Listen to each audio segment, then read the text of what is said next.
Bernie Sanders is making it quite clear that he will not concede if he wins a plurality of the vote. So here he is talking about this on ABC.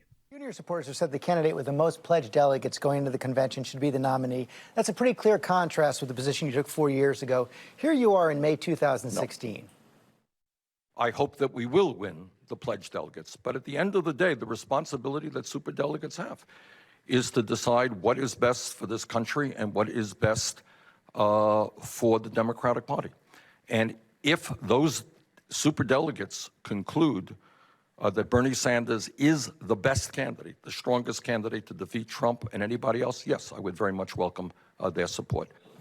If that argument was correct then, why isn't it correct now? George, that was in May. California, the last primary was in June.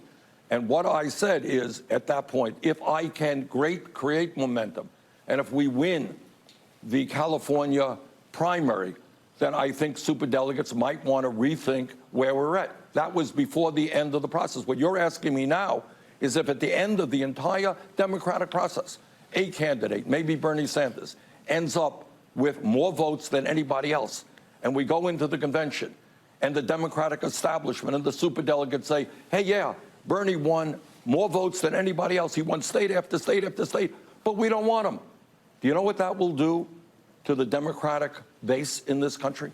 But Senator, on several occasions back in 2016, you refused to say you refused to say that whoever had the pledged delegate lead should be the nominee.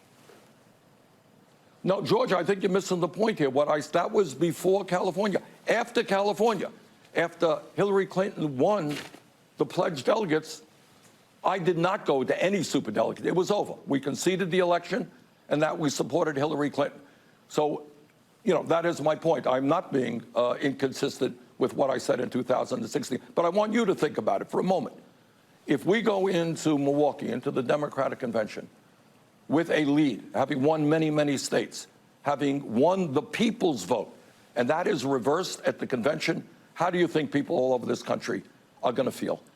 Do you think really that will give us the unity? You talked about unity. We need unity.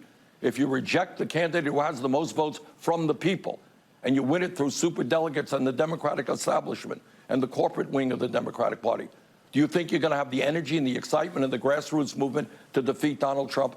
I honestly don't think you will. Senator. Yeah, and here's another point that should be brought up that Bernie's too nice to bring up. They rigged it against him. Like, the idea that they're gonna go after Bernie and be like, oh, you didn't accept the vote last time. They rigged it from day one. That's not me speaking. That's the leaks from WikiLeaks where it's them saying it. So just so you know, it's not a question. We know that Hillary's campaign was married to the DNC. There was no difference. They were one and the same. Hillary's team got the last word on press releases from the DNC. Everything behind the scenes was backing her up and rigging it against her opponents. We learned Donna Brazile famously told us that Hillary would get the debate questions before the debate. When they did the fundraising, Hillary did these fundraisers where she was acting like, oh, I'm fundraising for down ballot races, but all that money would come to her. They rigged it against them. They rigged it. And now they have the nerve to be like, why didn't you just let them rig it against you, Bernie? Because rigging is wrong. Rigging is wrong. Rigging is bad. But okay, digress from that point. Put that point aside for a second. Put it aside. Because honestly, we don't even need that point. Because here's the reality. As I've told you guys before, one of the main reasons that Bernie Sanders stayed in until the end to see what would happen is Hillary Clinton was being investigated by the FBI, and she could have been indicted. And if you're indicted and you're up on federal charges, you could face jail time. So in a situation like that, don't you want an insurance plan? Don't you want a fallback plan where it's like, okay, well, what do we do now? What are you going to have somebody who's indicted go up against Donald Trump? So it was kind of like an insurance option. And like Bernie was alluding to there, I don't remember the exact number, but I want to say if Bernie won California and he won about 65% of the vote, he could have won. He could have won. Now, to be clear, the polls were not reflecting that that's how California was going to go, and that is not how California went. California went quite the opposite. Hillary won in a relatively solid landslide victory. But the day before the California election, Hillary's team also did some sketchy stuff. But either way, he still had a chance going into California, even though it was a super long shot. So he wanted to stay in to see what happens in California. He also wanted to stay in because Hillary could have been indicted. And also, one of the most important points is, guys, in 2016, and this is what led to a lot of the reform that happened, they would count the superdelegates before any votes were cast. So in other words, there were multiple states where Bernie Sanders won, and he lost in the delegate count. Let me repeat that. There were multiple states in 2016 where Bernie Sanders won, sizable victories too, 55%, 60% of the vote, but he lost because the superdelegates already committed to Hillary before the voting happened. So for him to say, hey man, maybe we should correct the record on those things, that's not an attempt to steal an election. That's not an attempt to be undemocratic. And like he pointed out, at the end of it all, even though it was rigged against him, I think it was before we knew it was rigged against him, he was like, okay, hey, you got more votes, your nomination.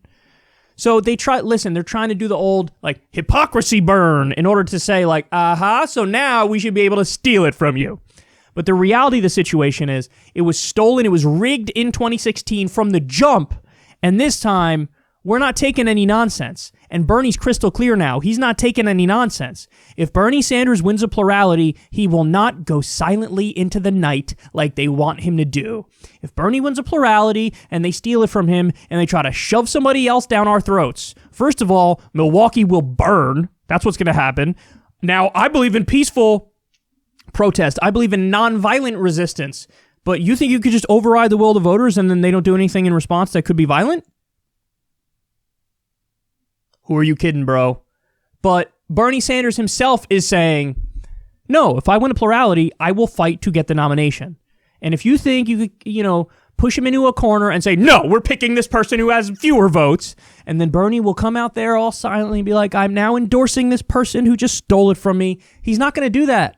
And he's right to not do that. So be prepared, because we need him to win a majority so we avoid the worst case scenario of this brokered convention, because they will never be fair to him. They will never tell you all the facts. They will never, be upfront and honest, and that's obvious.